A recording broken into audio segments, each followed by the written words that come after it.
8। দেখো অবস্থা, তোমার চেহারা দেখে ভাববে লোকে ডিনার পার্টি নয়, ফাঁসির মঞ্চে চড়তে যাচ্ছ তুমি। সরস মন্তব্য এডিটের। গাড়ি থেকে নেমে পড়েছে ওরা। সদর দরজাটার দিকে তাকিয়ে খানিক স্বস্তি বোধ করল রুপার্ট। আগের সেই পোর্টল্যান্ড প্লেসের ফটক নয় এটা। তবে ওদের স্বাগত জানাতে দাঁড়িয়ে আছে পুরানো নিগ্রো বাটলার ট্যালবট। এত বছরে একটুও বদলায়নি লোকটা। ঠোঁটের কোণে মুচকি হাসি। রুপার্টের মেরুদণ্ড বেয়ে শিরশিরিয়ে নেমে গেল অস্বস্তির চোরা চোট। আলখেল্লা রেখে আসতে চলে গেল এডিথ। ও ফেরার আগে সরতেও পারছে না এখান থেকে রুপার্ট। কাজেই কথা বলতে হলো ট্যালবটের সঙ্গে। নিরাপদে ও সুস্থ অবস্থায় ফিরতে পেরেছেন দেখে ভালো লাগছে খুব, কর্নেল। রুপার্টের কোটখানা হাতে নিতে নিতে বলল খানসামা। একই কথা যদি আমিও বলতে পারতাম, আমিও ভালো বোধ করতাম তাহলে। এক মুহূর্ত ভাবল ট্যালবট। কথাটার অর্থ কি হতে পারে? ধরতে না পেরে নিজের মতো করে ভেবে নিল কিছু একটা। নিজের পেছন দিকটা দেখল নিগ্রো। তারপর দরজার সামনে দাঁড়িয়ে থাকা পাউডার মাখা ফুটপ্যানের দিকে এক নজর তাকিয়ে গলা নামিয়ে বলল, স্যার, আপনার কাছে দুটো মনের কথা বললে কারো কাছে প্রকাশ করে দেবেন না আশা করি। বলতে চাইছি আমাদের দ্বিতীয় হার লেডিশিপ আগের জনের মতো নন মোটেও। সশব্দে দীর্ঘশ্বাস ফেলল বাটলার। লর্ডের সমস্ত ভিতরে প্রিয়পাত্রী ছিলেন ক্লেরা। খুবই ভদ্র আচরণ করতেন তিনি ওদের সঙ্গে। প্রায়ই ঢাল হয়ে দাঁড়াতেন ডেভানের রোষের সামনে। বর্তমান লেডিশিপ নিজে যেমন বলছে বাটলার, তেমনটি বানাতে চান আমাদের। ধর্মকর্ম করার জন্য রীতিমতো দাবড়ে বেড়ান তিনি। খুবই মিস করি আমরা প্রথম লেডিশিপকে। গলা আরও নামিয়ে বলল, প্রায় আপনার মতোই মিস করি স্যার। ঠিক ওই মুহূর্তে খুলে গেল সামনের দরজাটা। চশমা পরা একহারা গড়নের এক ব্যক্তি দেখা দিলেন দরজায়। লর্ড সাউথ উইক অনুমান করল রুপার্ট। তার কোট নিল বাটলার। একই সময়ে চলে এলো এডিথ। কালো আর রূপালী পোশাকে চমৎকার লাগছে ওকে দেখতে। আমি তৈরি, রুপার্ট বলল মেয়েটা। আমিও। ঠাট্টা করছো? খুব বেশি সময় লাগেনি আমার। বলতে বলতে রুপার্টের মাথার দিকে তাকালো এডিথ। চুলে কিছু হয়েছে নাকি জিজ্ঞেস করলো রুপার্ট। এলোমেলো দেখাচ্ছে বুঝি? কিভাবে বলি, হ্যাটটাই তো মাথা থেকে নামাওনি এখনো। ছো মেরে হ্যাট নামিয়ে ফেললো রুপার্ট। জোর করে গুজে দিল সেটা ফুটম্যানের হাতে। অবশ্য নিতে চাইছিল না বেটা, ওর কাজ নয় ওটা। বিরাট ড্রয়িং রুমের দরজায় ঘোষণা করা হলো, উপস্থিত হয়েছেন কর্নেল উলারস ও মিস বনিথরন। ভেতরে পা দিল রুপার্ট। প্রায় সঙ্গে সঙ্গেই ওর চোখ আটকে গেল মার্বেল ম্যান্টল পিসটায়। জিনিসটা এতই মূল্যবান যে নিয়ে আসা হয়েছে পোর্টল্যান্ড প্লেস থেকে। কল্পনার চোখে ম্যান্টন পিসে হেলান দিয়ে দাঁড়িয়ে থাকা ক্লেরাকে যেন স্পষ্ট দেখতে পেল ও। ঝাপসা হয়ে উঠল দৃষ্টি। পরক্ষণেই দেখতে পেল হাসি মুখে এগিয়ে আসছেন লর্ড ডেভান। কাছাকাছি এসে বাউ করলেন এডিথকে। আগের সেই লর্ডের সঙ্গে কোনো অমিল খুঁজে পেল না রুপার্ট। কেবল চুল দাড়িগুলো ধূসর হয়েছে আরেকটু। পদক্ষেপেও নেই আগের সেই দীপ্ততা। ভেতরে ভেতরে লোকটাকে শত্রু ভাবলেও ওর যা ভূমিকা এখানে অভিনয়ের প্রস্তুতি নিয়ে রাখলো তার জন্য। লর্ড ওদিকে ভাবছেন। ঠিক একটা ভাল্লুকের মতো হয়েছে দেখতে। অবশ্য ভুল হলো না আন্তরিক কণ্ঠে ওকে স্বাগত জানাতে। আহ, একদম সময় মতো এসেছ। ঠিক একজন নিয়মনিষ্ঠ সৈনিকের মতো। নিরাপদে ও সুস্থ শরীরে ফিরতে পারায় খুব খুশি হয়েছি আমি। কৌতুক করলেন তিনি সহাস্যে ওর সঙ্গে কর্দমদন করতে করতে। শুকনো একটু হাসলো রুপার্ট। বাদ দিন আমার কথা, কেমন আছেন আপনি? সে মুহূর্তে নিজের নাম শুনে সেদিকে তাকাতে হলো ওকে। ডিক লারমার। পর্যবেক্ষণশীল রুপার্টের চোখে মুহূর্তেই ধরা পড়ল খানিকটা রং হারিয়েছে ছেলেটা, ক্লান্ত দেখাচ্ছে ওকে। তারপরও দারুণ সুদর্শন দিক, গাঢ় গাত্রবর্ণ আর ব্যঙ্গময় চোখ দুটোর কারণে আকর্ষণীয় মনে হয় ওকে। তা শতযুদ্ধের মহানায়ক, খোঁচা মারল ডিক লারমার। আছো কেমন? ছোটবেলা থেকেই কণ্ঠের এই সুরটা রুপার্টের গাত্রদাহের কারণ। নিজেকে শান্ত রেখে বলল, ভালো আছি, ধন্যবাদ। তবে আমি কোনো মহানায়ক নই, আর শতখানেক লড়াইও করিনি। ওই হলো, একটা মানুষ সম্বন্ধে লোকে যা ভাবে সে আসলে তাই। আদবে কি সে? কিছুই যায় আসে না তাতে। আমাদের এই পচে যাওয়া পরিবারে নিঃসন্দেহে নায়ক তুমি, আর কেউ তো নাম কামাতে পারেনি তোমার মতো। রুপার্টের কোটের দিকে তাকিয়ে মন্তব্য করলো, ভেবেছিল কোটের লেপেলে সমস্ত পদ পদবি আর পুরস্কারের মেডেল ঝুলিয়ে আসবে তুমি। যাক, অসুবিধা নেই, ওসব দেখানোর জন্য আরেকটা পার্টি দেয়া যাবে ক্ষণ। এবার সত্যিই তেতে উঠতে শুরু করেছে রুপার্ট। টের পেল এডিট। এটাও বুঝতে পারছে রুপার্টের সঙ্গে ওকে দেখে ঈর্ষায় জ্বলে যাচ্ছে ডিক। খারাপ কিছু ঘটে যাওয়ার ভয়ে রীতিমতো ধমক দিয়ে বলল, আহ থামো তো, কি বাচ্চা ছেলেদের মতো শুরু করেছো ডিক? ওই যে এসে গেছেন লর্ড সাউথউইক, বাকিরাও আসছে। চলো রুপার্ট, পরিচয় করিয়ে দিই লেডি ডেভানের সঙ্গে। পূর্ণ দৃষ্টিতে রুপার্টকে দেখলেন লেডি। করা জার্মান টানের অদ্ভুত ইংরেজিতে বললেন, আহ, আপনিই কর্নেল উলারস। অনেক শুনেছি আপনার কথা। শুনেছি অনেক যুদ্ধ করেছেন ইংলিশদের হয়ে। খুব খুশি হলাম আপনার সঙ্গে পরিচিত হতে পেরে।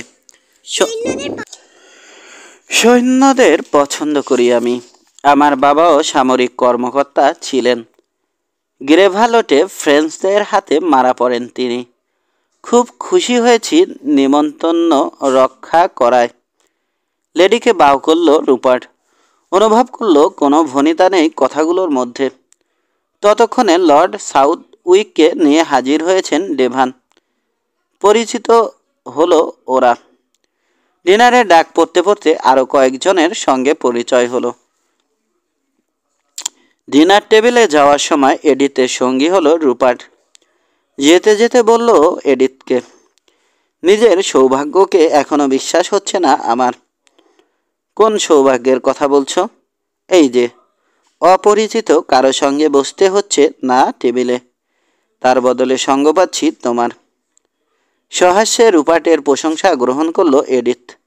তুমি খুব ভালো মানুষ রুপার্ট। ঠিক তখনই পেছন থেকে ভেসে এলো তির্যক মন্তব্য, ওল্ড ফেলো, কারো প্রশংসা করতে হলে ফিসফিসিয়ে করো। সিঁড়িতে দাঁড়িয়ে বললে চাওর হয়ে যায় কথাগুলো। বলতে বলতে দাঁত কেলানো হাসি দিল ডিক। বগল দাবা করে আনছে এক সুন্দরীকে। মেয়েটির ঠোঁটেও হাসির রেখা। ওর দিকে মনোযোগ দিও না তো, মানা করলো এডিথ। ফাজলামো করাটা ওর মজ্জাগত বদভ্যাস। এসব আমার পছন্দ নয়, গম্ভীর কণ্ঠে বলল রুপার্ট। ছিল না কখনো। বলতে কি, এডিথেরও পছন্দ নয় ডিকের এই বদমাইশি।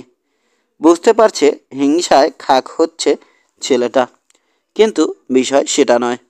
ভয়টা হচ্ছে হিংসাটা প্রকাশ্যে নিয়ে আসছে সে। ডিনার টেবিলে লেডি ডেভানের বায়ে আর লর্ড সাউথউইকের মুখোমুখি বসতে হলো রুপার্টকে। ওর আরেক পাশে বসেছে এডিথের মুখোমুখি ডিক। শ্যাম্পেন যোগে শুরু হলো ভোজ। টেবিলে বসার পর থেকেই সুন্দরী হেয়ারেসের সঙ্গে দুষ্টমি করে চলেছে ডিক লারমার। দেখা গেল সুন্দরীও কম যায় না। তবে বুঝতে বাকি নেই এডিথের ডিকের খেলা এসব। চাইছে যেন হিংসা জাগে ওর মধ্যে। নিদেন পক্ষে রেগে ওঠে। লর্ড সাউথউইথের সঙ্গে রান্না নিয়ে কথা বলছেন লেডি ডেভান। চেহারা দেখে বোঝা যাচ্ছে মোটেও আগ্রহী নন ভদ্রলোক এ বিষয়ে কথা বলতে। টেবিলের অপর প্রান্ত থেকে খেয়াল করলেন ডেভান।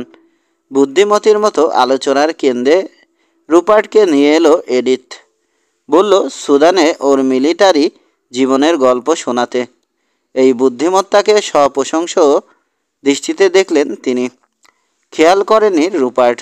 কথা শুরু করতেই ওর দিকে কেন্দ্রীভূত হলো লর্ড সাউথউইকের মনোযোগ। এমনকি রান্নাঘর থেকে লড়াইয়ের ময়দানে দৃষ্টি ফিরিয়েছেন লেডি ডেভানো। এডিথকে কিছু একটা বলল রুপার্ট। সোয়াকিম বারবার রুট সম্বন্ধে কী যেন বললেন। প্রশ্ন করলেন লর্ড সাউথউইক। বলল আবার যুবক। কিন্তু উলসেলির চিন্তা আপনার ধারণার সম্পূর্ণ বিপরীত, মন্তব্য করলেন সাউথউইক। মাই লর্ড, আমি কিন্তু লর্ড উলসেলির মতের বিরুদ্ধে বলিনি কিছু। মিস বনি থ্রোনের কাছে নিজস্ব দৃষ্টিভঙ্গিটা ব্যাখ্যা করেছি মাত্র। আমার বিচারে খুবই কার্যকর মনে হচ্ছে আপনার এই দৃষ্টিভঙ্গি। উপরন্তু সমীহের দাবি রাখে আপনার মতটা। এখানে আসার আগে ওয়ার অফিসে আপনার ফাইল থেকে প্রাইভেট মেমোরেন্ডাম পড়ে এসেছি আমি। ঊর্ধ্বতন কর্মকর্তাদের একটা পরামর্শ দিয়েছিলেন আপনি। আফসোস, সেদিন বাস্তবায়ন করা হয়নি পরামর্শটা।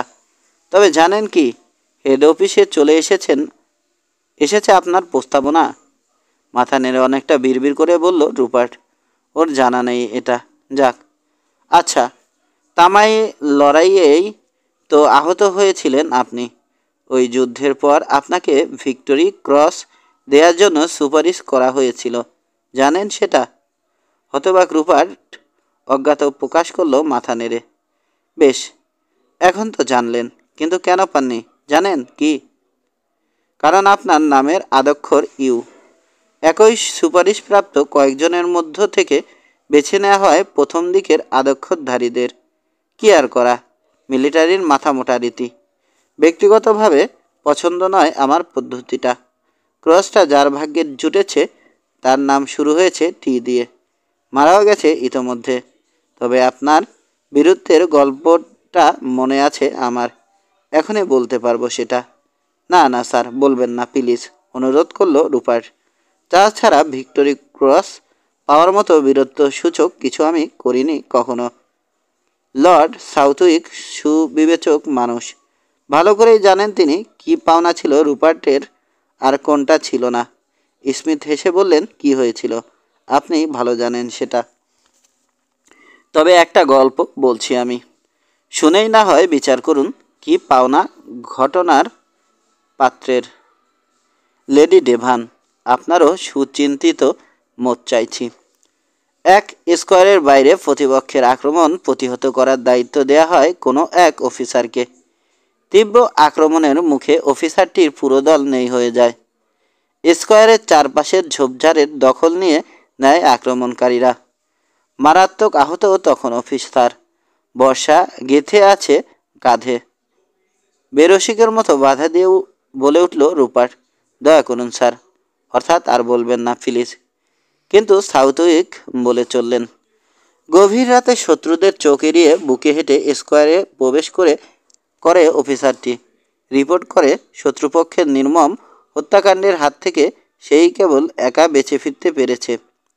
তবে স্কোয়ার থেকে মাত্র 600 গজ দূরে অগভীর এক খাঁড়িতে মারাত্মক আহত অবস্থায় পড়ে আছে দলের এক সার্জেন্ট। বর্ষাবিদ্ধ হয়েছে উরুতে, কিন্তু অবস্থা তখন এমন যে উদ্ধারকারী দল পাঠানো বাস্তবসম্মত সিদ্ধান্ত নয়। আহত অফিসারটি তখন মৃত এক আরবের জব্বা আর পাগড়ি পরে রওনা হয়ে যায় দুপক্ষের তীব্র গোলাগুলি উপেক্ষা করে। মারাত্মক ঝড় এগিয়ে আসছে তখন। এর মধ্যেই আহত সার্জেন্টকে নিয়ে বেরিয়ে আসে লোকটা, ঈশ্বর মালুম কিভাবে। মারাত্মক গোলাগুলির মধ্যেই স্কোয়ারের দিকে শেষ 100 গজ পাড়ি দেয় সার্জেন্টকে কাঁধে নিয়ে। আপনারাই বলুন এবার, এই অফিসার কি ভিক্টোরি ক্রস পাওয়ার যোগ্য? গল্প শুনে রীতিমতো চমকিত লেডি ডেভান। আচ্ছা, মেইন গড। অবশ্যই পদক পাওয়ার যোগ্য। তা কে এই অফিসার? এমন সাহসী লোকের সঙ্গে পরিচিত হতে পারলে ধন্য মনে করব নিজেকে। দ্বিতীয় হাসি দেখা গেল আন্ডার সেক্রেটারির মুখে। হাসি মুখেই বললেন, ভুলে গেছি নামটা। কর্নেল হয়তো বলতে পারবেন। না, এমন কোনো ঘটনার কথা জানা নেই আমার। বেমালুম মিথ্যে বলল রুপার্ট। তবে কিছু যদি ঘটেও থাকে, নির্ঘাত বাস্তবতার সঙ্গে নাটকীয়তার মিশেল দিয়ে পরিবেশন করা হয়েছে গল্পটা। মুচকি হাসলো টেবিলের সবাই। আন্ডার সেক্রেটারির মুখেও হাসির রেখা। হাসি মুখেই পরিবর্তন করলেন প্রসঙ্গ। এদিকে গল্পটা নিয়ে পাক্কা 3 মিনিট চিন্তার সাগরে ডুবে থাকার পর হঠাৎ মাথা তুলে তাকালেন লেডি ডেভান। লর্ড তখন স্কচ মুড়ে গ্রাউস শিকারের গল্প করছেন। ঠাস করে টেবিলে চাটি মেরে বসলেন মহিলা। গুলি ফোটার মতো তীক্ষ্ণ আওয়াজ যে চমকে উঠল সবাই। ফিরে তাকালো লেডির দিকে। হিমেল। এবার বুঝেছি লর্ড সাউথউইকের গল্পের মানে, বললেন লেডি। আপনি সেই অফিসার, তাই না কর্নেল উলারস? আরেক দফা হাসির হল্লা উঠল ডাইনিং টেবিল ঘিরে। লজ্জায় রীতিমতো জড়সড় হয়ে গেল রুপার্ট। সাহসী হওয়াটা ভারী অন্যায় যেন। একসময় শেষ হলো ডিনার। একে একে বিদায় নিল অতিথিরা। এবার তো নিজ চোখে দেখেছ ওকে, লর্ডকে বলল এডিথ। কি মনে হলো দেখে? অতি চমৎকার। ওকেই বিয়ে করতে হবে তোমার। যদিও নিজেরও এখনও সন্দেহ হচ্ছে সম্ভব হবে কিনা সেটা। তাই বুঝি? আমি কিন্তু সিদ্ধান্ত নিয়ে ফেলেছি, চেষ্টা করতে ছাড়ব না। শুভরাত্রি। বলিনি রুপার্ট একজন হিরো? পেছন থেকে মন্তব্য করল ডিক। তবে তোমার জন্য করুণা হচ্ছে এডিথ, কারণ একজন যোদ্ধার মোহে পড়ে গেছো তুমি। বলা বাহুল্য কথাগুলো বঙ্কিমার্থে বলা। ওদিকে রুপার্টকে তখনও ধরে রেখেছেন লর্ড সাউথউইক। সদর দরজায় দাঁড়িয়ে বললেন, আগামীকাল সমর দপ্তরে আশা করছি আপনাকে উলারস। সেক্রেটারি অব দ্য স্টেটের সঙ্গে পরিচয় করিয়ে দেব আপনাকে। 12:30টায় আসতে পারবেন তো? স্পষ্ট বুঝতে পারল রুপার্ট। কথার কথা নয়, হুকুম দেয়া হলো ওকে। অবশ্যই মাই লর্ড, বলল ও। সময় মতোই পৌঁছে যাব আমি। নয়, মাত্র 3 মিনিট স্থায়ী হলো পরদিনের সাক্ষাৎকারটা।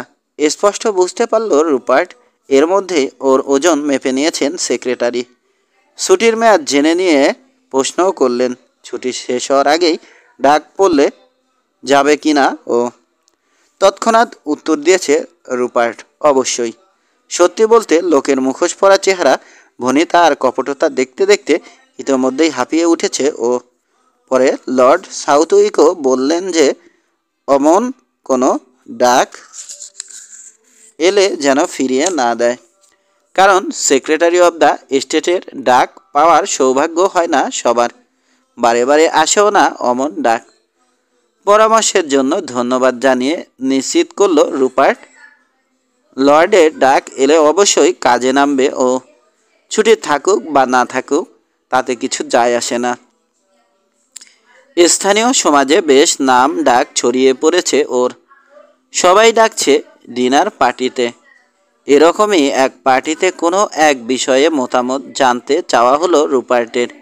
কিন্তু জবাব দেওয়ার পর নিজেই ও দ্বিধায় পড়ে গেল, ঠিক বলল না ভুল। এরপর থেকে ওসব পার্টিতে যাওয়াই বন্ধ করে দিল রুপার্ট। অবশ্য দেখার বা ঘোরার মতো আরও তো কত কিছু রয়েছে লন্ডনে, সেগুলোতে যাওয়া বন্ধ হলো না অবশ্য। এদিকে পার্টির ঘটনাটা জানতে পেরে এবং রুপার্টকে বিমর্ষ দেখে ব্যক্তিগত উদ্যোগে খোঁজখবর করে এডিথ। জানতে পারে পুরোপুরি ঠিকই বলেছিল সেদিন রুপার্ট।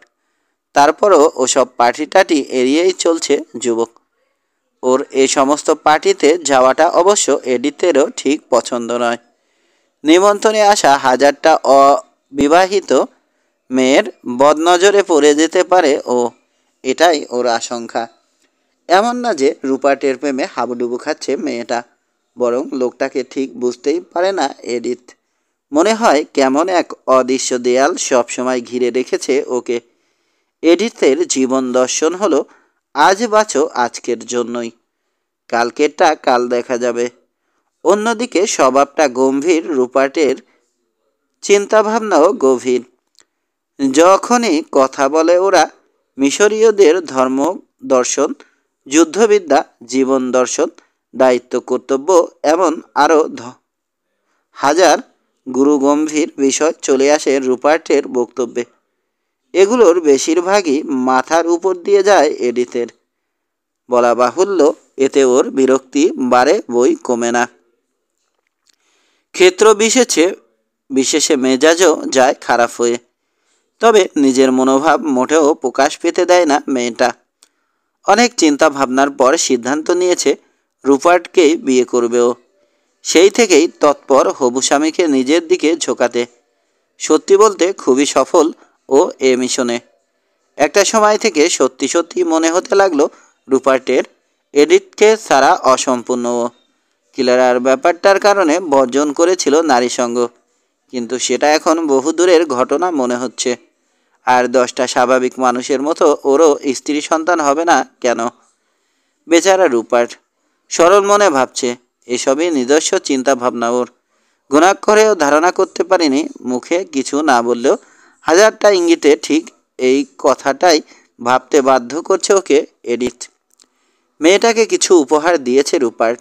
একটা হলো সোনার পাতের উপর বসানো নীলাভ রঙের বিরাট এক এসকারিবিয়াস, এক জাতের গুপে পোকা। প্রাচীন মিশরে এর কথা ছিল অনেক, ব্যবহার হতো নানান ধরনের আনুষ্ঠানিকতায়। মিশরীয়রা দেয়াল লিখন, অলঙ্কার, রাজমুকুট, সমাধি ইত্যাদিতে এটির ব্যাপক ব্যবহার লক্ষণীয়। জানিয়েছে 3000 বছর পুরানো এক সমাধি থেকে নিজ হাতে উদ্ধার করেছে এটা। কিন্তু সমাধির কথা শুনেই গা ঘিনঘিনে ওঠে এডিথের। উপরন্তু ওর কোনো পোশাকের সঙ্গেও ম্যাচ করে না স্কারাবিয়াসটার রং। তবু রুপার্টের উপহার বলে কথা, সেজন্য 2-1 বার গায়ে চড়িয়েছে ওটা। তারপর হাত থেকে পড়ে ভেঙে গেল জিনিসটা। জেনে দেখার মতো হয়েছিল রুপার্টের চেহারাটা। পারলে কেঁদেই ফেলে দুঃখের চোটে। পরের সপ্তাহে মেয়েটার হতাশা আরও বাড়িয়ে দিয়ে একই রকম আরেকটা স্কারাবিয়াস এনে হাজির করে ও। এবারেরটা আগেরটার চাইতেও বড়। ক্রিসমাসের সময় চলে এসেছে, কিন্তু ক্রিসমাস বা সংশ্লিষ্ট কোনো কিছুই পছন্দ নয় লর্ড ডেভানের। বাতাস পরিবর্তনের অজুহাতে বছরের এই সময়টা নেপলস চলে যান তিনি বরাবর। এবারও গেলেন। লেডি ডেভান গিয়ে উঠলেন তাদের এক্সেসের প্রাসাদম ফর্ম বাড়িতে। কিন্তু একা একা থাকা তো আর সম্ভব নয়। সেজন্য দাওয়াত দিলেন রুপার্ট আর ওর মাকে। দুজনকেই পছন্দ করেন লেডি। একরকম জোরই করলেন দাওয়াত দেওয়ার বেলায়। রুপার্টের সূত্রে এডিথকেও জানাতে হলো আমন্ত্রণ, যদিও ওকে একদমই পছন্দ নয় লেডির। জানা কথা, এডিথ যেখানে যাবে ওর লেজ ধরে কোনো না কোনো উচিলায় হাজির হবেই ডিক লারমার। প্রথমে আসতেই চায়নি রুপার্ট, কিন্তু ওকে জোর করলো এডিথ। কারণ দেখালো অসুস্থতার পর থেকে কোথাও যাওয়া হয়ে ওঠেনি ওর মায়ের। এটাই হাওয়া বদলের মোক্ষম সুযোগ। সেই সঙ্গে এটাও জানিয়ে দিল আর কেউ না গেলেও নিজে ও যাবেই। রুপার্টের সঙ্গ হাঁপিয়ে তুলেছে মেয়েটাকে। একঘেয়ে লাগছে রীতিমতো। বাকচতুর ডিকের সঙ্গে সময় কাটানোর লোভ কাজ করছে এখন ওর মধ্যে। মোঘলের হাতে পড়ে তার সঙ্গে খানা খেতে বাধ্য হলো রুপার্ট। ধরেই নিল সময়টা মধুর কাটবে না ওর। দেখতে দেখতে চলে এলো নিউ ইয়ার্স ইভ। তুষারে ছাওয়া চমৎকার এক হিমেল দিন। ফিজান্ট শিকার করে উদযাপনের সিদ্ধান্ত নেওয়া হয়েছে দিনটা। বিশেষ এই পাখি অধ্যুষিত উপত্যকায় পাতা হয়েছে শিকারীদের দাঁড়ানোর হোম কভার্ট। অত্যন্ত সতর্কতার সঙ্গে করা হয়েছে কাজটা, কোনোভাবেই যেন বিরক্ত না হয় ফিজান্টের ঝাঁক। শিকার দেখতে অন্দরের মহিলাদের সঙ্গে চলে এলো এডিথ। দিন ভালো গেলে আর হাত ভালো হলে এমন একটা এলাকায় 3 থেকে 6 চারেক পাখির গতি করতে পারার কথা। পাহাড়ি ঢাল শেষ হয়েছে যেখানে, তার খানিক পরেই উপত্যকাটা। ওখানে বনের ঢালে অবস্থান ওয়াইল্ডারনেস নামের কভারটার। বেশ বোঝা যাচ্ছে বিটারদের তারা খেয়ে কভারটে দাঁড়ানো শিকারীদের মাথার অনেক উপর দিয়ে সোজা উড়ে যাবে পাখিগুলো। ব্যাপারটা দারুণ মনে ধরেছে হিংসায় জ্বলে মরা ডিক লারমারের। রুপার্টকে অপদস্থ করার মানসে জায়গা দিয়েছে ওকে কভারটে। অবস্থানটা এমন জায়গায় যেখান থেকে শিকার সত্যি দুরূহ ব্যাপার। প্রতি 3 গুলিতে একটা পাখি ফেলতে পারলেও সাফল্য বলে ধরা যাবে সেটাকে। কিন্তু 5 গুলিতেও রুপার্টের ভাগ্যে কিছু জুটবে কিনা সন্দেহ। এ ধরনের শিকারের ব্যাপারে একেবারেই অনভিজ্ঞ রুপার্ট। তার উপর নিয়েছে মাত্র একটা বন্দুক। বলা বাহুল্য অল্পক্ষণে গরম হয়ে যাবে ওটা। তখন এমনকি নাগালে চলে এলেও মারতে পারবে না পাখি। একজন কর্নেল, চারদিকে এত নামডাক যার, সে যদি রাইফেল গরম হয়ে যাওয়ার মতো অপেশাদার অজুহাতে শিকার মিস করে, তার জন্য কেমন বিব্রতকর ব্যাপার হয়ে দাঁড়াবে সেটা ভাবতেই মনটা খুশিতে ভরে উঠেছে ডিকের। রুপার্টের সহায়তার জন্য নিয়োজিত লোকটি বেশ বুঝতে পারছে অবস্থানের দুর্বলতা ও রাইফেলের অসুবিধা। সেজন্য কুকুরের চামড়ার বা হাতের মোটা গ্লোভস দিয়েছে রুপার্টকে। সেই সঙ্গে পরামর্শ দিয়েছে কেবল পুরুষগুলোর দিকেই মনোযোগ ধরে রাখতে। আকারে বড় ও ঝলমলে হওয়ায় অপেক্ষাকৃত সহজে চোখে পড়ে ওগুলো। গুলি করতে বলল যেগুলো কেবল সোজা রুপার্টের দিকে উড়ে আসবে সেগুলোকে। বিটের পর মাথার অনেক উপর দিয়ে উড়ে গেল ফ্রিজান্টের প্রথম ঝাঁকটা। তাই দেখে বলল রুপার্টের সহকারী, পাখিগুলো 10 গজ সামনে নিশানা করে গুলি ছুড়বেন স্যার। লোকটার পরামর্শ মেনে গুলি করতেই সত্যিই একটাকে ফিরে ফেলতে পারল রুপার্ট। অভাবনীয় সাফল্য। চমৎকার শট, প্রশংসা করল ওর বা পাশের শিকারী। দারুণ উৎসাহ পেল ও তাতে। ভাবল অতটা কঠিন তো নয় খেলাটা। এরপর প্রতিটা গুলি করল লক্ষ্যের 10 গজ সামনে এবং পেতে থাকলো সাফল্য। ডিকের তা সইবে কেন? লম্বা লম্বা ক্রস শট নিতে লাগলো ও রুপার্টের শিকার নষ্ট করতে, যাতে দূরে থাকতেই ভয় পেয়ে অন্যদিকে সরে যায় পাখিগুলো। প্রথমটায় কিছু বলল না রুপার্ট, কিন্তু একটা সময় মুখ খুলতে বাধ্য হলো। পাশে দাঁড়ানো এডিথকে প্রশ্ন করল, নিজের চরকায় তেল দেয়া বাদ দিয়ে আমার শিকারে হাত দিচ্ছে কেন বলো তো? বুঝতে পারছো না হিংসে করছে তোমাকে? এর কয়েক মুহূর্তের মধ্যেই ঘটে গেল দুর্ঘটনা। বেশ খানিকটা দূর থেকেই রুপার্টের দিকে উড়ে আসা একটা পাখিকে পেরে ফেলল ডিক, কিন্তু ব্যর্থ হলো গুলি করার আগে পাখিটার গতি আর দূরত্ব মাপতে। ফলে গোত্তা খেয়ে সোজা এডিথের উপর এসে পড়ল মৃত পাখি। অত উঁচু থেকে কোনো কিছু নিচে আছড়ে পড়লে ধাক্কাটা হয় মারাত্মক। এডিথের মতো হালকা পাতলা একজন অমন রামধাক্কা সহ্য করতে পারবে সেটা আশা করা বাতুলতা। প্রচণ্ড গতি আর ওজনের সম্মিলিত ধাক্কায় ছিটকে পড়ে জ্ঞান হারালো ও। অল্প সময়েই সংজ্ঞা ফিরলেও বেশ খানিকটা সময় লেগে গেল নিজেকে ফিরে পেতে। উফ, লেগেছে বড্ড, বলল ও খাবি খেতে খেতে। এবার সত্যিই ভীষণ রেগে গেল রুপার্ট। রাগত স্বরেই বলল ডিককে, এদিকে এসো, এসে দেখো কি করেছো তুমি।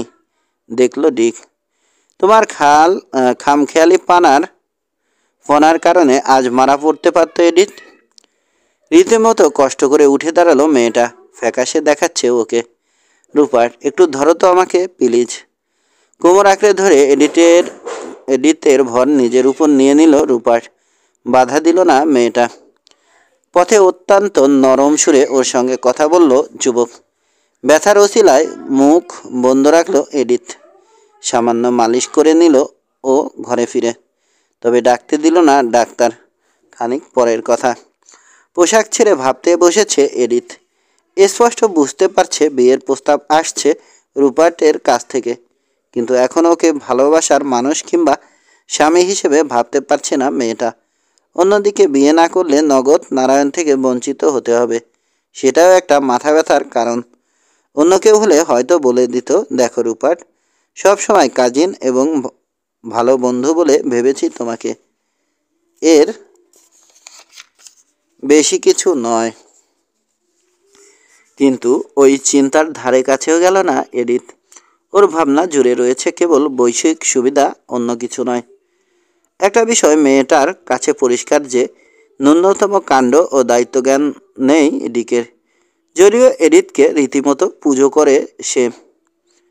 অন্যদিকে ভারিক্য ও গম্ভীর হলেও অকপট রুপার্ট, পুরুষ সৌজন্য, সারল্য ও সদ্গুণে গুণান্বিত সত্যবাদী মানুষ। ওকে জীবনসঙ্গী করলে ভালোবাসা কিংবা সম্পদ কোনোটার জন্যই চিন্তা করতে হবে না পেছন ফিরে। তারপরও অস্বস্তি কাটছে না এডিথের, প্রচণ্ড দ্বিধাগ্রস্ত। লর্ড ডেভানের শিক্ষায় শিক্ষিত হওয়ায় ঈশ্বরের সাহায্য চাওয়ার কথা মাথায় না এলেও একটা সময় মনে হতে লাগলো কেউ যদি নির্দেশনা দিত ওকে।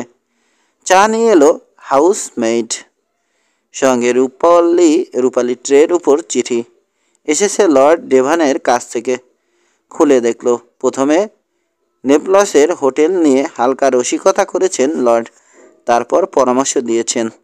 জানতে পেরেছি ডেভানে রয়েছে তোমরা, আমাদের ফ্যামিলি হিরো নাকি সেখানে। শুনলাম চুল কাটিয়েছে ও হ্যাটও কিনেছে। মজা পাচ্ছ নিশ্চয়। ওদের কজন সকালের প্রার্থনায় বসে জানিও কিন্তু। তোমার ব্যাপারেও জানার জন্য রীতিমতো উদ্বিগ্ন হয়ে অপেক্ষা করছি আমি। সময় হয়ে গেছে, সিদ্ধান্ত এবার চূড়ান্ত করতেই হবে, না হয় দুনিয়ার আরেক প্রান্তে চলে যাবে রুপার্ট। অর্থাৎ নষ্ট করার মতো সময় মোটেও নেই। অতএব মাথায়ও এনো না তর্কে যাওয়ার কথা।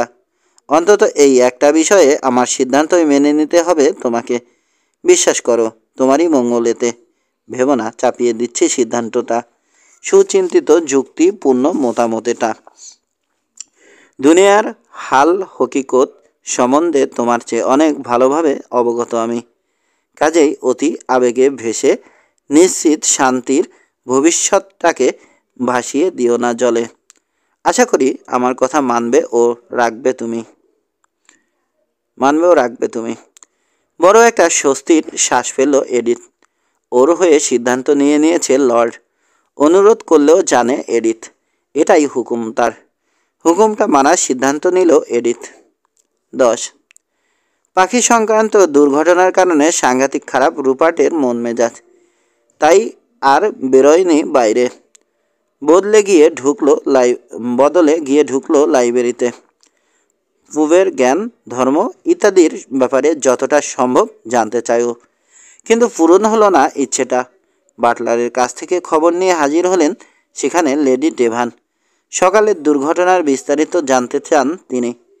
ডিকের দোষ ত্রুটি যতটা সম্ভব রেখে বলল রুপার্ট, কিন্তু বোকানন ভদ্রমহিলা। আজ করে ফেললেন আসল ঘটনা। স্বভাব জাতভাব এই বদমাস ছেলেটা, বললেন তিনি। ওকে দেখতে পারি না আমি, তবে ব্যাপার হলো মজ্জাগতভাবে খারাপও, কুবুদ্ধির কারণে নয়। সেজন্য ভেতরে ভেতরে দুর্বল সে, হয়তো কাপুরুষও। মোটে ওই ভক্তি নেই ঈশ্বরে। এদিক থেকে অনেকটা হিজ লর্ডশিপের স্বভাব পেয়েছে যুবক। মাথার উপর ও ছায়াটা না থাকলে স্রেফ একটা নর্দমার কিট বই, কিচ্ছু নয় ডিক লার্মার। ভাষা হারিয়ে ফেলেছে রুপার্ট। মহিলা তো রীতিমতো মানব চরিত্র বিশ্লেষক।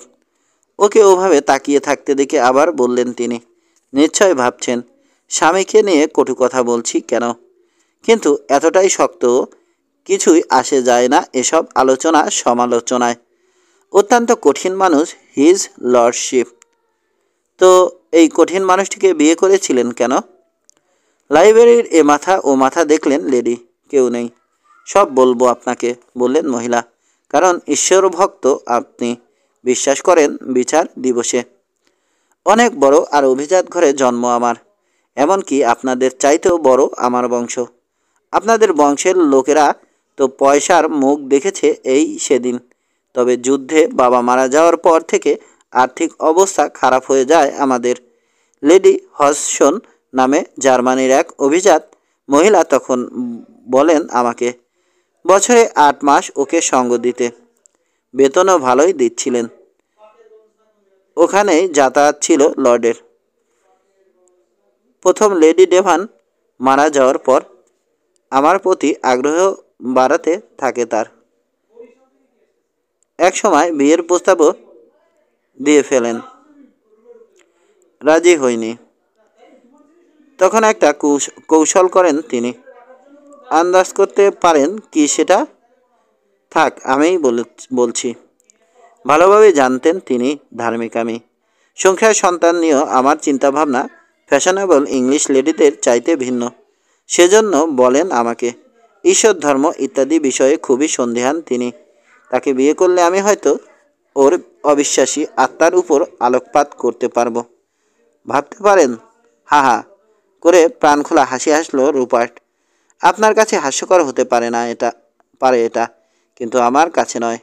বারে বারে বোঝাতে থাকেন আমাকে, ঈশ্বরের আলো প্রার্থী একজনকে কোনোভাবেই ফেরাতে পারি না আমিও মাথা মোটা বিশ্বাস করে বসি তার কথা। এদিকে মাও চাইলো বিয়ে করি তাকে। তারপর আর কি? বলতে বলতে উঠে দাঁড়ালেন লেডি। 7টা সন্তান হয়েছে আমাদের, বাঁচেনি একটাও। শেষেরটাকে খ্রিস্টান বানানোর জন্য হাঁটু মুড়ে বসে মিনতি করেছি লর্ডের কাছে। স্রেফ হেসে উড়িয়ে দিয়েছেন তিনি। বলেছেন ওসব আমার কুসংস্কার।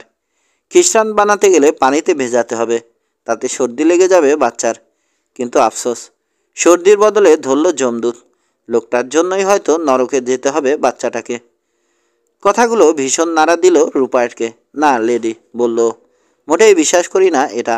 বাচ্চাটা নিষ্পাপ। ও কেন অন্য কারো অপরাধের জন্য ভুগবে? লোকে বলে আগের স্ত্রীকে হত্যা করেছেন লর্ড। আমারও হয়তো একই অবস্থা হবে। হোক, পরোয়া করি না। নির্বান্ধব মহিলা আমি। দুঃখের কথাগুলো আপনার কাছে বলে একটু হালকা করলাম মনটা। শোনার জন্য অসংখ্য ধন্যবাদ আপনাকে। চলে গেলেন লেডি ডেভান। মহিলাটির কষ্টে ব্যথায় ভরে গেছে রুপার্টের অন্তর। তবে কোনোভাবেই চায় না কোনো রকম ঘনিষ্ঠতা হোক লেডির সঙ্গে। সিদ্ধান্ত নিল যত দ্রুত সম্ভব বিদায় নেবে এখান থেকে। তবে তার আগে কথা বলতে হবে এডিথের সঙ্গে। মেয়েটাকে নিয়ে ওর চিন্তা ভাবনাগুলো আদৌ আলোর মুখ দেখবে কিনা বুঝে নিতে হবে এই যাত্রা। আজ রাতেই সিদ্ধান্তটা চূড়ান্ত করতে পারলে সকালেই এ বাড়ি থেকে বেরোতে পারবে ও। উপযুক্ত একটা ওসিলাও রয়েছে হাতে। নরফোকে এক সহকর্মী বন্ধুর সঙ্গে দেখা করার পরিকল্পনা ছিল সপ্তাহান্তে। কিন্তু বন্ধুর অনুরোধ, আগামীকাল সকালেই যেন চলে আসে রুপার্ট। এসবই ভাবছে ও ফায়ার প্লেসের দিকে তাকিয়ে। এমন সময় আচমকা খুলে গেল দরজাটা। রীতিমতো আটকে উঠল রুপার্ট। লেডি ডেভান আবার ফিরে এলেন কি না ভেবে। কিন্তু পেছন ফিরতেই দেখলো ঘরে ঢুকেছে এডিথ। ডিনারে যাওয়ার জন্য ইতোমধ্যেই বদলে নিয়েছে পোশাক। সাদা রোব এখন পরনে। ব্যান্ডেজের কারণে খানিক উঁচু হয়ে রয়েছে কাঁধটা। গলায় মুক্তোর নেকলেস আর রুপার্টের উপহার দেয়া এসকারা বিয়াস বেশ ফুটে উঠেছে সাদা পোশাকের পটভূমিতে। রুপার্টকে চমকে উঠতে দেখে বলল, ভয় পেও না, বিরক্ত করব না তোমাকে। তাবিথাকে খুঁজতে এসেছিলাম আমি। ঠিক আছে, চলে যাচ্ছি, চালিয়ে যাও পড়াশোনা। না না, যেতে হবে না, বলে উঠল রুপার্ট। তোমাকেই খুঁজছিলাম আসলে মনে মনে। কি ব্যাপার বলো তো? এক মুহূর্তের নীরবতা। আগুনের পাশে দাঁড়িয়ে আছে রুপার্ট। কসলাচ্ছে হাত দুটো। কি বলবে তা নিয়ে ভুগছে অস্বস্তিতে। হঠাৎ শুরু করলো কথা। খুব খুশি হয়েছি তুমি এখানে আসায়। আসলে আমি চাইছিলাম তোমার সঙ্গে কথা বলতে। কি বিষয়ে সেটা তো বলবে। এমন কিছু নিশ্চয় নয় যাতে দ্বিমত থাকতে পারে আমাদের। নাকি তোমাকে বিশ্বাস করে গোপন কোনো কথা বলেছে তাবিথা? তাই যদি হয় তো কিছুই শুনতে চাচ্ছি না ওসবের। না না, ওসব কিছু নয়। আবার এক মুহূর্তের বিরতি। কিভাবে কি বলবে তাই ভাবছে রুপার্ট। ঠিক তখনই কি এক ভাব খেলে গেল এডিথের গভীর নীল চোখে। রহস্যময় এক প্রভায় যেন আলোকিত হয়ে উঠল মনটা। তাতেই সরে গেল যেন অন্ধকার এক পর্দা। চেহারার এই পরিবর্তন এমনভাবে ধরা দিল রুপার্টের চোখে, সূর্যের আলো আর তাপে গলে গেল যেন বাধার দুর্লঙ্ঘ বরফ প্রাচীর। প্রেমের ফাল্গুন ধারা বইতে শুরু করলো ভেতরে। নিচু ও খানিক তড়িৎ কণ্ঠে বলতে শুরু করলো, জানি তোমার হাত ধরার যোগ্য নই আমি, কিন্তু না বলেও যে পারি না। ভালোবেসে ফেলেছি আমি তোমাকে, আর এখন যা বলবো রীতিমতো দুঃসাহস সেটা। তারপরও না বলে উপায় নেই। তোমাকে সারা জীবনের জন্য আমি চাই। এডিথ, গ্রহণ করবে আমাকে স্বামী হিসেবে? নিথরে নিশ্চল বসে রইল মেয়েটা। আরও কিছু শুনতে চাইছে যেন, কিন্তু আর কিছু বলার মতো অবস্থায় নেই রুপার্ট। নীরব হয়ে গেছে ও। এডিটের নিশ্চলতায় ভীত। মাথা নামিয়ে নিয়েছে যুবতী। মুখ যখন তুলল মনে হলো চোখে যেন অশ্রুর আভাস। এই দৃষ্টির অর্থ কি বুঝে পাচ্ছে না রুপার্ট। কিংকর্তব্য বিমূঢ় হয়ে গেছে ও। ধীরে ধীরে উঠে দাঁড়ালো এডিথ, যেন অনন্তকাল সময় নিয়ে ডান হাতটা বাড়িয়ে দিল রুপার্টের দিকে। হাতটা টেনে নিয়ে চুমো খেলো রুপার্ট। আলিঙ্গনে এনে ফেললো এডিথকে। চুমো এঁকে দিল কপালে ও ঠোঁটে। বলো, ভালোবাসো আমাকে? বলিনি কখনো। কই না তো। এডিথের কণ্ঠ নিশ্চিত মোহময় কথাগুলো রুপার্টের কানে এলো জন্মাবধি শোনা মধুরতম শব্দ হয়ে। সঙ্গে সঙ্গে মনে পড়ে গেল যন্ত্রণাময় অতীতের কথা। সিদ্ধান্ত নিল অতীত লুকাবে না মেয়েটার কাছ থেকে। মুখ কালো হয়ে গেছে রুপার্টের। গম্ভীর কণ্ঠে বলল, একটা বিষয় জানাতে চাই তোমাকে। শোনার পরই সিদ্ধান্ত চূড়ান্ত করো তোমার। তবে নাম জানতে চেও না কারো। তাকালো এডিথ মুখ তুলে। ভাবলো সাধুর মতো শুদ্ধ মনের মানুষ রুপার্ট। ওর আবার কি গোপন কথা? অনেক দিন আগে শুরু করলো রুপার্ট। প্রায় বালক বয়সে অনৈতিক এক প্রেমঘটিত সম্পর্কে জড়িয়ে পড়েছিলাম। মহিলাটি ছিল বিবাহিতা। তবে এখন আর ওসব কিছুই নেই। অনেক দিন হলো মারা গেছে ও। ঈশ্বরকে ধন্যবাদ, এর বেশি কিছু স্বীকারোক্তি দেওয়ার নেই। খানিক ব্যথিত হয়েছে এমন ভান করলো এডিথ। তেমন জুৎসইও হলো না অভিনয়টা। ভাবছে রুপার্টের মতো একটা মানুষকে মোহিত করতে পেরেছে যে কেমন মহিলা সে। আমাদের কি শেখানো হয়েছে জানো, বলল এডিথ। আমি আর আমরা যেমনটাই আশা করি না কেন, পুরুষরা তার থেকে আলাদা। তবে স্বীকারোক্তি দিয়ে প্রমাণ করলে তুমি অন্যদের মতো নাও। খুশি আমি, ব্যাস।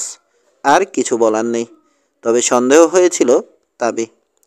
ঈশ্বর, না না এডিথ, আতকে উঠল রুপার্ট। বলছি বালক বয়সের একটা অঘটনের কথা। অনেক আগেই ওসব থেকে ঝাড়া হাত পা হয়ে গেছি আমি। ওহ, সত্যি স্বস্তি পেলাম শুনে। আফসোসই লাগে এখন। বয়স তখন কী বা ছিল, ভালো মন্দ বিচার করার ক্ষমতাই বা কী ছিল আমার। যাক, অতীত অতীতই। লাভ নেই ওসব নিয়ে কথা বাড়িয়ে। আজকের পর আর কখনো বিষয়টা নিয়ে কথা বলবো না আমরা। আমারও সেটাই চাওয়া। সদয় মনের মানুষ তুমি। ধরেই নিয়েছিলাম এ কথা শোনার পর সরে দাঁড়াবে আমার জীবন থেকে। ক্ষমা করার শিক্ষা সবাই পেয়েছি আমরা, বলে স্মিথ হেসে বাম হাতটা বাড়িয়ে ধরল এডিথ। হাতের পিঠে চুমো খেল রুপার্ট। সেই স্পর্শে সামান্য কেঁপে উঠল এডিথের ঠোঁটের কোণ। অনানুষ্ঠানিক এই বাগদানের স্মারক হিসেবে নিজের হাত থেকে খুলে এডিথের আঙুলে সোনার আংটি পরিয়ে দিল যুবক। অনেক প্রাচীন অলংকার এটা। কোনো এক ফারাও পড়ত তার জীবনদশায়। নামটা খোদাই করা আছে আংটির গায়ে। এমনকি মৃত্যুর পরেও 3000 বছর ধরে পড়েছিল ওটা সমাধিতে। যথারীতি বেজার হয়েছে এডিথ। তবে মনের কোনো ভাব ফুটতে দিল না মুখে, বরঞ্চ চুমো খেল আংটির গায়ে। একটা অনুরোধ রুপার্ট, বলল, বাগদানের কথাটা তোমার আম্মু ছাড়া আর কারো কাছে প্রকাশ করো না, অন্তত আজ রাতে। জানোই তো কেমন মানুষ ডিক। হিংসার বশে কি থেকে কি করে বসে বলা যায় না। তবে আশা করি তুমিও বুঝবে যে কখনোই কিছু ছিল না ওর আর আমার মাঝে। ওই সব সময় পিছিয়ে লেগেছিল আমার। সে যাক, যতদিন আছো এখানে ও কিছু না জানলেই ভালো। এখানে কোনো অঘটন ঘটুক চাই না আমি। বেশ, কাল চলে যাচ্ছি এখান থেকে। দিন কয়েক বাইরে থাকবো। তারপর আমাদের দেখা হবে লন্ডনে, বলল রুপার্ট ওর নরফোক যাওয়ার কথা। তবে তো দারুণ হয়, কিন্তু সকালের ট্রেন ধরতে হলে তো 8টার আগে বেরোতে হবে তোমাকে। যাক, শনিবার তো দেখা হচ্ছেই। আয় হায়, ঘড়ির দিকে দেখো, 2 মিনিটের মধ্যেই পরিবেশন করা হবে ডিনার, অথচ পোশাকই বদলাওনি তুমি। শিগগির তৈরি হয়ে নাও, গেলাম আমি। 10 মিনিট দেরিতে ডাইনিংয়ে যোগ দিল রুপার্ট। সুফের পালা সাঙ্গ হয়েছে ততক্ষণে। চলছে মাস পর্ব। ওকে ছাড়াই শুরু করে দেয়ায় ক্ষমা প্রার্থনা করলেন লেডি ডেভান, তবে ভুললেন না রুপার্টের পাশের আসনে বসাতে। দেরির জন্য জেনতেন একটা অজুহাত দেখিয়ে বসে পড়ল রুপার্ট। সব কিছু কেমন অদ্ভুত লাগছে ওর, কেমন যেন অবাস্তব। সহাস্যে সবার সঙ্গে কথা বলছেন লেডি ডেভান। ইনিই কি খানিক আগের দুঃখী সেই মহিলা? স্বামীর নাস্তিকতা আর সন্তানের মৃত্যু নিয়ে আফসোস করছিলেন ওর সামনে বসে। আগের লেডি ডেভানের অস্তিত্ব যেন স্পষ্ট অনুভব করছে রুপার্ট, কিন্তু কিছু একটা দিয়ে সতর্ক করতে চাইছেন যেন ওকে। ভীষণ অস্বস্তি লাগছে যুবকের। এডিথের কাছাকাছি বসেছে ডিক, দেখতে পেয়েছে হাতের আংটিটা। লোকটার ঠোঁটে যেন হায়নার হাসি। হঠাৎই রুপার্টের সামনে থেকে যেন মুছে গেল সব, ভেসে উঠল অন্য এক দৃশ্য। শেষ বিকেলের রক্তিম আভায় ভেসে যাচ্ছে আবু সিম্বেল মন্দির। ফারাওদের দানবীয় মূর্তি মাথা উঁচু করে দাঁড়িয়ে মন্দিরের দুয়ারে। সন্ধ্যার ঘোর লাগা লালচে আলোয় লাল হয়ে উঠেছে নীল নদের পানি, রক্তের চোট যেন। বুড়ি বাকি থাকেও দেখতে পেল রুপার। অনেক দিন মনে পড়েনি ওর কথা, আজ মনে হচ্ছে। ডাকছে সে রুপার্টকে, এমনকি আহ্বান করছে ডিক আর এডিথকেও। ব্যাপারটা মোটেই বোধগম্য হলো না রুপার্টের। তারপর ওর দিকে পিছন ফিরে আরেকজনের সঙ্গে কথা বলতে লাগলো তাবিথা। মানুষটাকে দেখতে পাচ্ছে না রুপার্ট, ছায়াটাই দেখছে কেবল। শেষ হলো ডিনার, এবারই রীতি। রাতের খাওয়া শেষে এন্টি রুমে গিয়ে নিজেদের মতো করে কিছুটা সময় কাটানো। বছরের শেষ দিন আজ। ওখানটায় জড়ো হয়ে হই হল্লোড় করছে সবাই। বিলিয়ার্ড খেলছে, সিগারেট ফুঁকছে, বাজছে গান, নাচও শুরু হয়ে গেছে তালে তালে। পড়শি 2 বাড়ি আর চার্চের ফাদারের মেয়েও আজ আমন্ত্রিত। সব মিলিয়ে অতিথির সংখ্যা 30-এর কাছাকাছি। নিজের ঘরে ডিনার সেরেছেন রুপার্টের মা, তবে তিনিও এখন বেরিয়ে এসেছেন। পুরানো বছরকে বিদায় দিয়ে হাসি আনন্দে স্বাগত জানাবেন নতুনকে। মায়ের পাশে গিয়ে বসল রুপার্ট। কি এক অকারণ লজ্জায় কাছে যেতে পারছে না এডিথের। মিসেস উলারস বললেন, কতটা আনন্দিত তিনি একমাত্র পুত্রকে কাছে পেয়ে। জীবনের শেষ কটা দিনের গণনা শুরু হয়ে গেছে হয়তো, কিন্তু এখন আর মোটেও আফসোস নেই তার। এভাবে বলো না মা, বাবা বাধা দিয়ে বলল রুপার্ট। খারাপ লাগে খুব।